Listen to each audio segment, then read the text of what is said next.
This the deceased vehicle? It is. I could see you in one of those. Wouldn't drive that if you paid me. She's the detective who broke the crime series mold.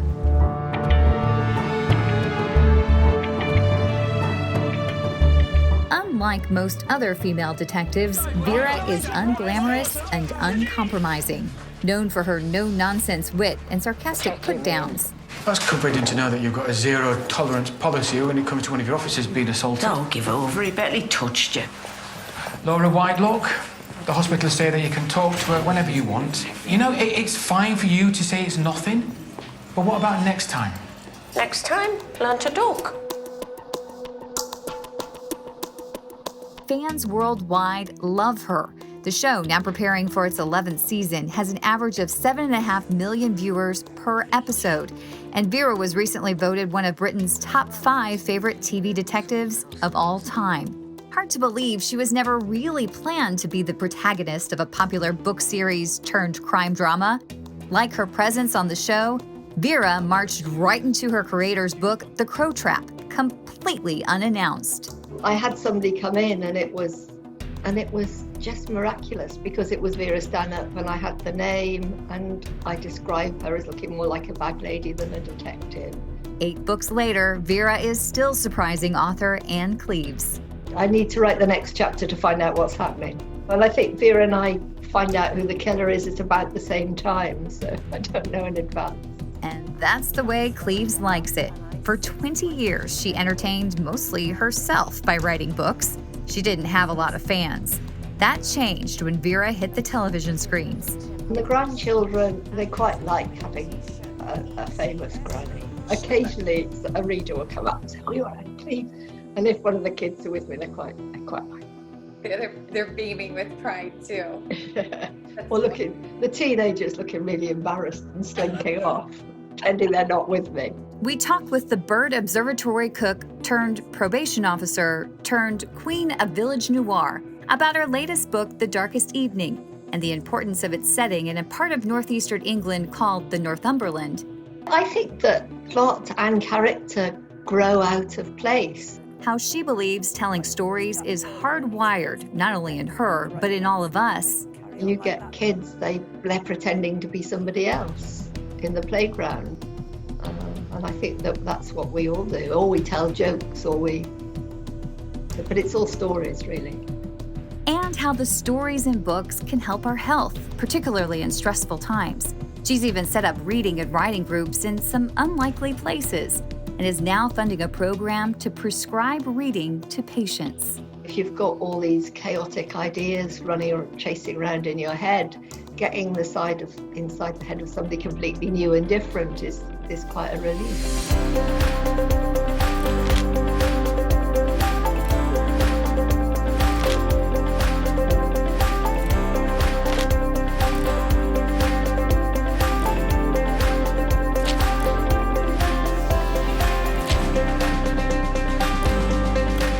Ann Cleeves, thank you so much for joining us. It's lovely to be here. Where are you? Where are you right now? Are you in your home? I'm in my house, which is in Whitley Bay, which is a faded seaside town on the northeast coast. So I'm very much in Vera land. Lots of the Vera TV adaptations were filmed here. There's one particular ice cream shop right on the seafront that has appeared in 4 or 5 different episodes. So that's considered the Northumberland, is that how you say it? Yeah, Northumberland, yes. So you've written about a book a year for about 30 years, which is incredible. Yeah. So you've been on so many book tours. Oh, well, no, because for the first 20 years, nobody really wanted me because I did do a book a year and I was published, but I didn't have any commercial success. So there was no question of anybody spending any money taking me anywhere. So my book launch would probably be just chatting to a readers group in my local library, which is why I'm so supportive of libraries, because I think they're great training ground for new writers, because you get to meet readers who are quite often much more honest. If you're chatting to a small library reading group, they'll tell you what they liked about the book and what they absolutely didn't. So it's very good practice.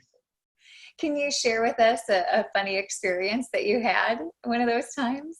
Oh, I've done some just the time when I went to a library and just couldn't get in because the libraries, I think, was expecting me, but I was maybe 5 or 10 minutes early. All the doors were locked and I was going around in quite a rough bit of County Durham, banging on the doors, and you could see them inside drinking tea. You just couldn't see me. Please let me in. Yeah, and quite a few when there were only 2 or 3 in the audience. But those are sometimes the most intimate chats and the most interesting chats with a very small group. And I do miss that, actually, having much bigger audiences. You can't have that same personal engagement, and certainly not with Zoom and Crowdcast. So I can't wait to go back and meet some real readers. 20 years you wrote and really didn't make any money. Is that right? Well, yeah, I mean, a bit, because, I got paid, I don't know, in advance of £1,000 or £2,000 for each book, and I never really earned much more than that. So enough to take the family on holiday once a year, or enough to, I don't know, buy bikes for the kids or something. But I always had a day job. I wasn't able to give up the day job. But I think that was great because it gave me a chance to consider myself a writer and to write professionally, but without any pressure, really, because I didn't believe that anybody out there really was reading it. I can remember being really, really surprised meeting someone who'd actually read one of my books. That was quite a moment. So things have changed drastically in the last 10 years then, obviously. Yeah, it's been pretty busy the last 10 years. Yeah. How do you feel about that change in your career? I think it's lovely. It's lovely to be solvent and not to worry about having a hole in the roof or the car breaking down, because I know I'll be able to afford to get those fixed. So that's quite a novel experience. But yeah, no, it's lovely, and it's great to be able to go out, and it's terrific to see the TV doing so well. But really, that's not the important bit. What I love doing most is sitting at my kitchen table early in the morning and making up stories. That's still the fun bit. And I wouldn't have stuck out the 20 years of doing it if I didn't really love doing it. I didn't think it was fun. Well, your stories are so much fun to read. And this last one, The Darkest Evening, you paint such a beautiful picture of the setting.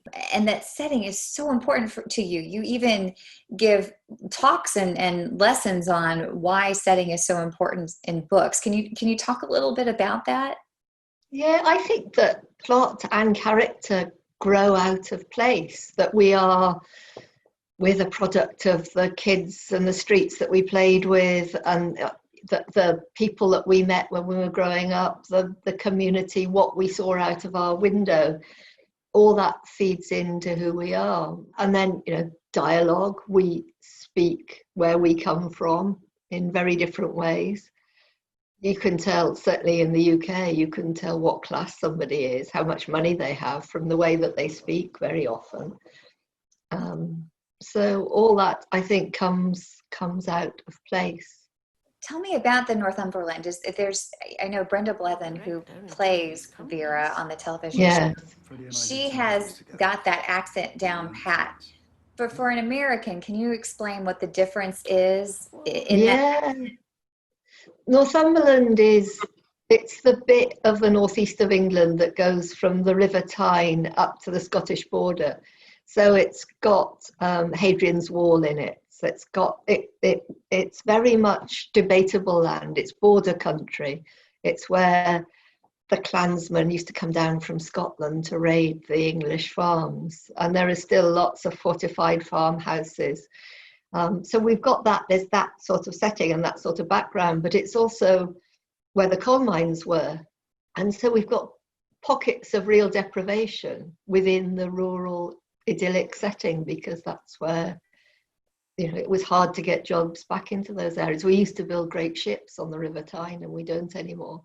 So all that history and that sense of belonging and who people are comes from the land, I think, and comes from the communities within this county, which is the most sparsely populated in England and one of the biggest. what is it about the accent? Do they say certain, are there certain phrases that are said in the Northumberland? Yeah, I think so. I mean, I'm not from here, so I can't really do the accent, but there are some great terms of endearment, like pet. So, away now, pet.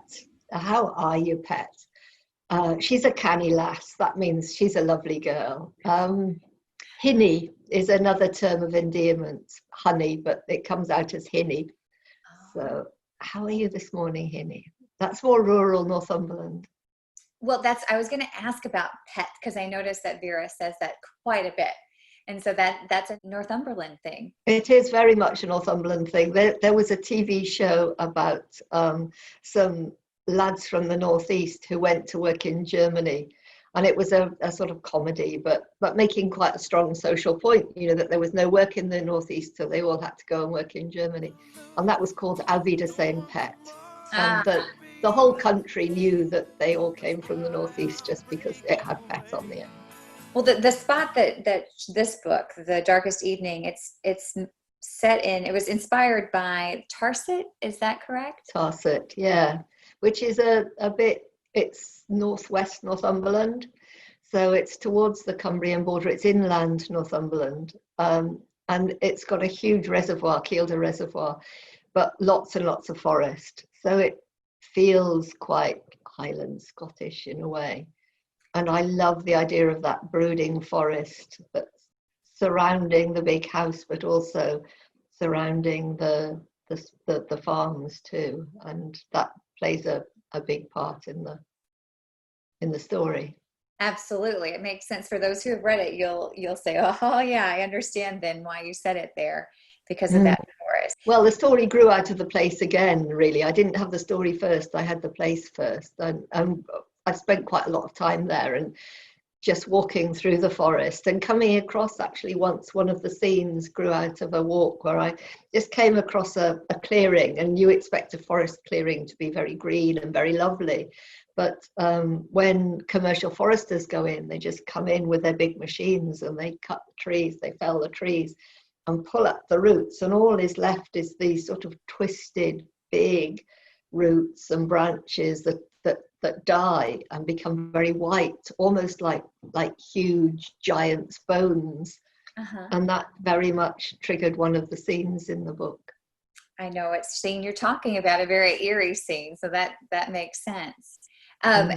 It seems to me there are a couple of books that kind of inspired you as well. I know that Vera at one point even says that she felt like she was in an Agatha Christie's novel in this book, and there are definite tones of that. I think it's very, more than any other book that I've written, it's playing on the idea of the golden age country house Christmas murder mystery, because it is set just before Christmas. So it does, I hope it gives a contemporary twist on that, because it's looking at family and dysfunctional family and how communities, what holds them together and what tears them apart, very much, I think. So it's quite a contemporary theme, but I did like the idea of playing with that trope of the Christmas country house mystery.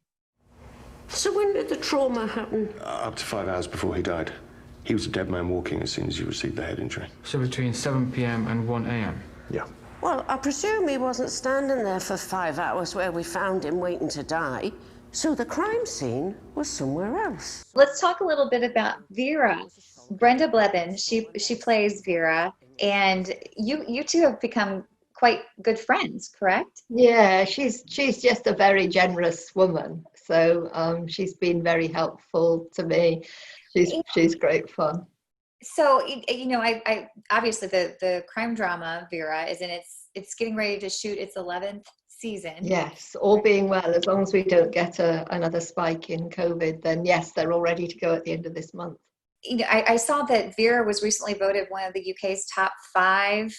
Yeah, she came after Poirot, Miss Marple, Sherlock Holmes and Morse. So I think that's pretty cool, coming after those great classics. I was very happy with that. Wow. I mean, why do you think people love her so much? Because she's not necessarily the most cuddly, lovable character.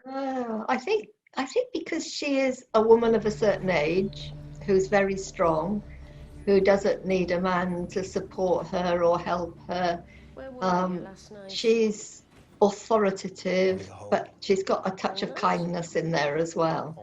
And she doesn't care what she looks like. And I think there are quite a lot of us of that sort of you see that? generation who just got a bit bored with seeing all the representation of women on the television. You know, you can, things like CSI, they're all glamorous. They put their makeup on before they go to a crime scene.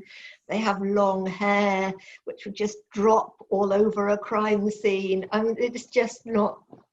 So I think just seeing something that was a bit more like us was, and it's also a drama that the whole family can watch. Vera's popularity, it seems like there are several twists of fate, or where fate popped in to make her so popular. I mean, first being her first appearance is in The Crow Trap, which she doesn't come in until later in that book, right? No, she doesn't. It wasn't supposed to have a detective in that book, and because I don't plot in advance. But about a third of the way through, I got stuck. And it was your great Raymond Chandler who said, if you're stuck with a plot, have a guy burst through a door with a gun. We don't do guns because we're British, obviously. So I had somebody come in, and it was just miraculous because it was Vera Stanhope, and I had the name, and I describe her as looking more like a bag lady than a detective.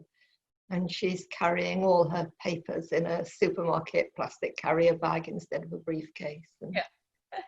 And so that's how she came. And she was supposed to be a one-off character, right? That was Yes, it was supposed to be a standalone novel. I had a very young editor at the time who decided that traditional crime fiction was dead and she wasn't going to commission any more crime series.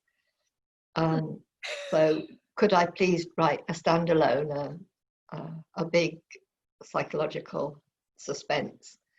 And luckily she married a music journalist and went off to Australia. So I was able to write more Veras. Thank heavens, right? We're so happy because that is such a beloved character. And then, when she took off in television, I mean, because you wrote several more novels before she. Yes, before it came onto television, and I think where she actually came from, digging back into my subconscious, where she actually came from was, I was born in the mid-50s, so not very long after the war, and in the small town where I lived, there were these formidable spinsters who had either lost sweethearts in the war, or who had more often, I think, been allowed to take on roles and responsibilities during the war that wouldn't have been seen fit for a woman to do. You know, all the women who were at Bletchley and who were doing all the looking at the maps and where all the fighter bombers were, and were looking after that, and the women who worked in factories and made planes and worked on the land. All those women, I think, became stronger because of it. And there were certain of them who decided they would rather be single than be 1950s housewives. Right. And certainly in our town, for instance, if you're a teacher in the 50s and you married, you had to give up work because the jobs were for the men coming back from the war. So there were, I can think of an infant school headmistress and hospital matrons and people like that whose whole life was their work, and they were completely competent. And that's quite scary. Quite scary, is that what you said? But didn't care what they looked like, because they didn't need to attract a man. They had their life. And I think Vera grew out of those. Yeah. But like you said, what's so wonderful about her is that she is headstrong, but that she's educated, she knows she's always a step ahead of everybody, but she doesn't need somebody else. Like, she's perfectly happy with how she is. I think so. She's a loner, but she's not lonely. And that's what women especially like, you know, that sense that I can be comfortable with who I am. I don't need to try and pretend to be, and it's okay to be good at something.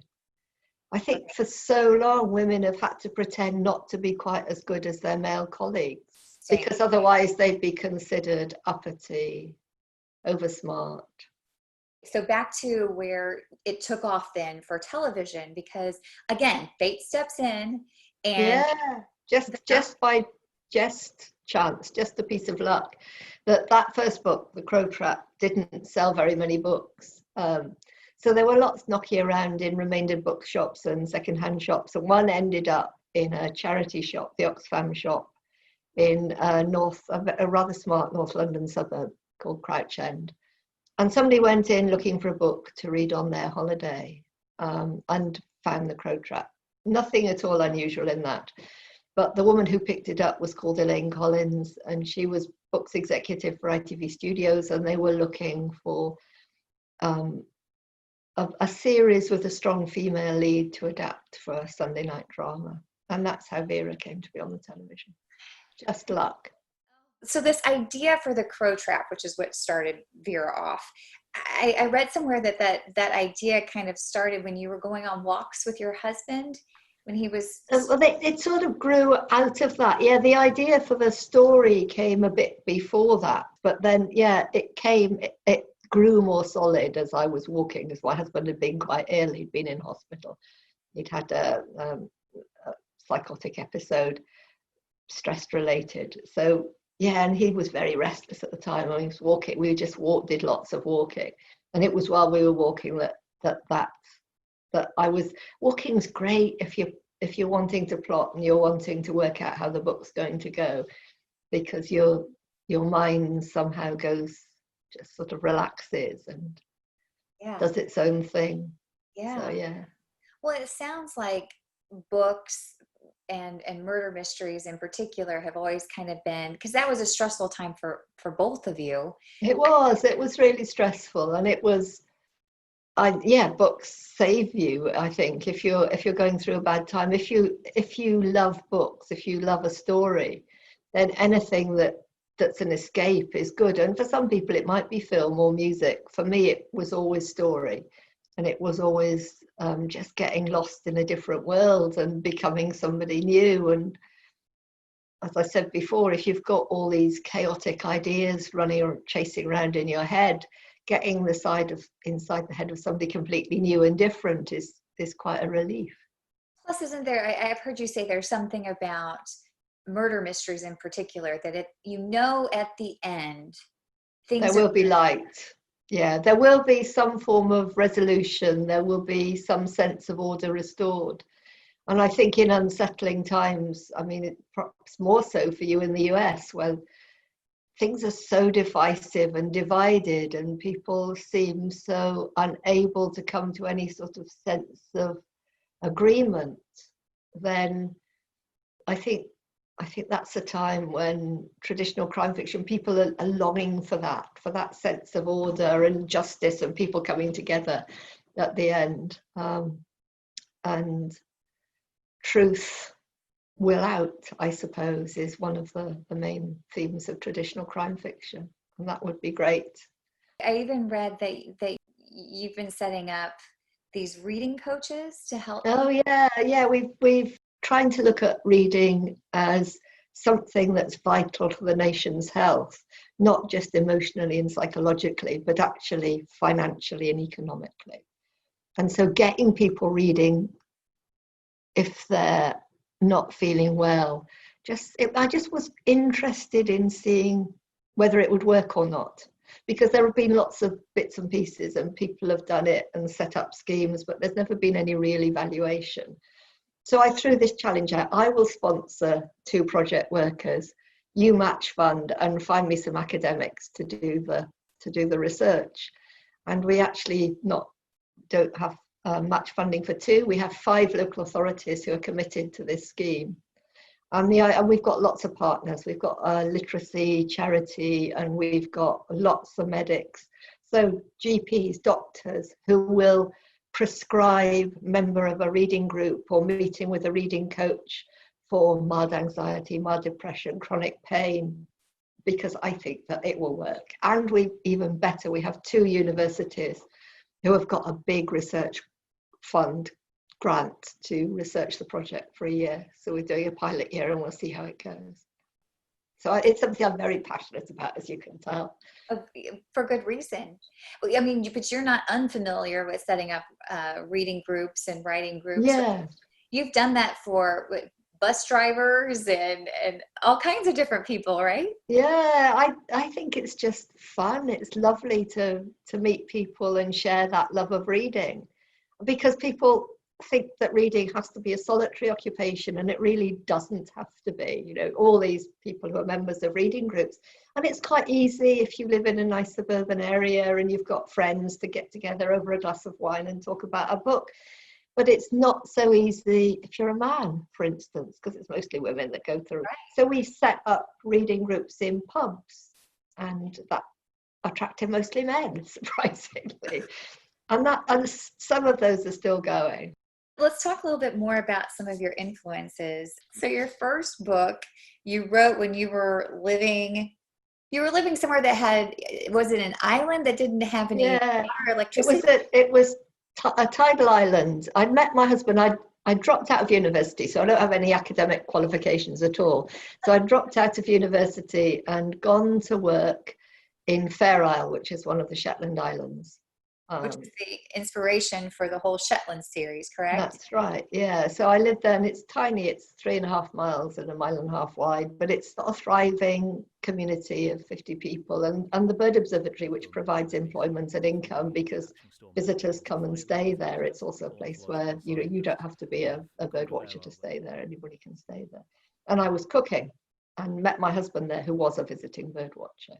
And so straight after we were married, we ended up on this tiny, it was 11 acres. It was really small island, which was tidal. So when the tide came in, you were stuck there. And when the tide came out, you could walk to the shore, called Hilbury. And we were the only people living there. No mains water, no mains electricity. It was quite civilized. We collected water from the roof, and we had a little generator occasionally, but mostly tilly lamps. And oh my goodness. So it was yeah, if you're not really into birds, then there wasn't much else to do. So it was a good place to start writing.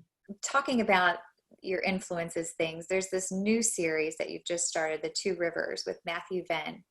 I was looking for somewhere else to write about, and I grew up in North Devon. Nearly 3 years ago now, my husband died quite suddenly, and I wanted to run away. I just wanted to go somewhere different, away from the family home, which is this, and I went and stayed with a really great old school friend of mine who lives in North Devon. So I went back. It was a bit like going home, going back to somewhere I'd be really, really happy, because I had such great times there when I was at school. And just chatting to her in her tiny cottage in Barnstaple about her life, really. And she'd grown up in this very strict evangelical community. Lovely parents, I knew them very well. There wasn't it wasn't cruel or hard or anything, but really quite rigid in their certainties. And it seemed to me that if somebody who'd grown up within that community suddenly lost their faith for whatever reason, suddenly and publicly, then you would be cast out. You would be what they call unfellowshipped. And so he would have lost his family and his community at that time. And so it seemed to me that somebody like that you could see that they would see the police service as somewhere that would give them that sense of duty and honour and belonging and even redemption that he would have got from his faith. And so that's how Matthew Venn came about. And then I made him gay, not out of any political correctness or because my publisher thought it would be a great idea, but because the people who looked after me most when Tim died, the couple, who scooped me up after I'd come out of the hospital and gave me tea and sympathy and endless glasses of wine, were a gay couple who were really close friends of both me and Tim, Martin and Paul. And so they were in my head when I was writing. And I, again, wanted to write about kindness. I think I write a lot about kindness.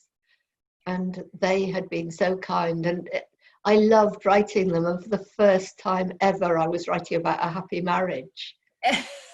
And that was such a lovely thing to do. But then once I'd written it, I was really quite nervous about, oh, should I have done this? You know, I'm appropriating somebody else's experience.